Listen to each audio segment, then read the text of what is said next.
Unfortunately আমরা এই ট্রেন্ডটা ইদানিং দেখতে পাচ্ছি যে বাংলাদেশের মানুষ ধর্মপ্রাণ এবং ধর্মভীরু, কিন্তু বাংলাদেশের মানুষ ফ্যানাটিক না। অর্থাৎ ফ্যানাটিকের বাংলাটা কি? উগ্রবাদী না, মৌলবাদী না। তো এই যে ধর্মভীরু বা ধর্মপ্রাণ, এই ধর্মভীরু এবং ধর্মপ্রাণটাকে সরলতা হিসাবে নিয়ে তাদেরকে প্রতারণার মাধ্যমে মোটিভেশন করছে। যেমন অনেক জায়গা থেকে আমরা খবর পাচ্ছি যে তারা বলছে যে এই একটা প্রতীকে, অর্থাৎ তাদের যে তথাকথিত 10 দলীয় জোটের যেখানে যে প্রতীক আছে, কোথাও দাঁড়িপাল্লা, কোথাও রিক্সা, কোথাও অন্যটা, যে এই প্রতীকে ভোট না দিলে কেউ বেহেশতে যেতে পারবেন না। এই কথাটা যে কত, মানে আমি কি বলবো, ইসলামী চিন্তাবিদরা নিশ্চয়ই এটা ব্যাখ্যা দিবেন, বাট একজন সাধারণ মুসলমান হিসাবে আমার কাছে মনে হচ্ছে এই কথাটা প্রকারান্তরে একটা প্রতারণা করছে ধর্মপ্রাণ মানুষের সাথে। সেটাই আমি মানুষকে বলছি যে এই প্রতারণা, যারা ধর্ম নিয়ে প্রতারণা করতে পারে তারা তো ভবিষ্যতে মানুষকে নিয়েও প্রতারণা করবে। সেই প্রতারণা থেকে যেন সতর্ক থাকে। পাশাপাশি আরও দু একটা বিষয় নতুন অ্যাড্রেস হয়েছে।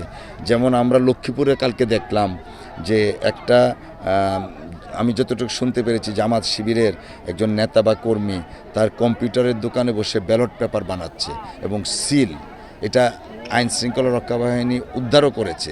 তো এই যে সিল বানাচ্ছে এবং ব্যালট পেপার বানাচ্ছে, এইটা তো একটা নতুন একটা ষড়যন্ত্র আমার কাছে মনে হচ্ছে।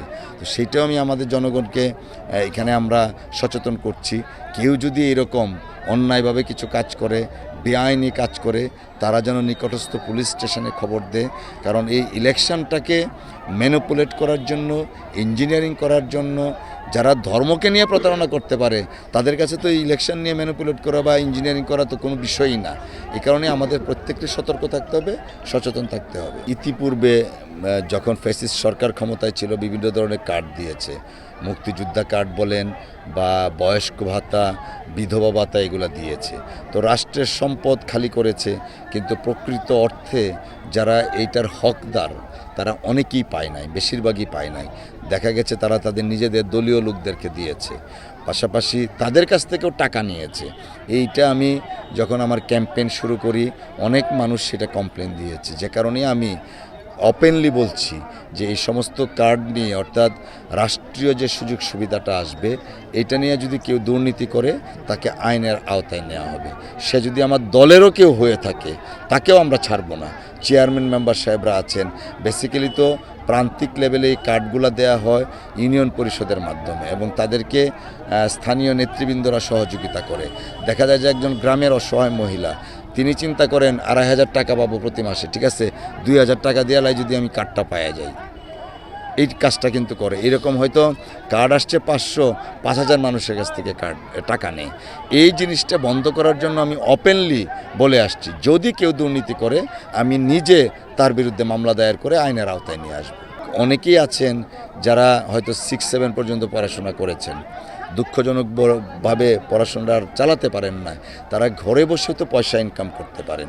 যেমন কুটির শিল্প আছে, জামালপুরে নকশিকাতা আছে, আমাদের এখানেও সেলাই মেশিন প্রকল্প আমি একটা চালু করার ইচ্ছা আছে।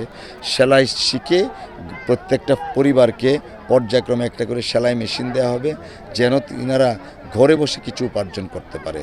দুইটা কাজ হবে, ঘরের কাজগুলোও শেষ হবে, দুইটা পয়সাও ইনকাম হবে।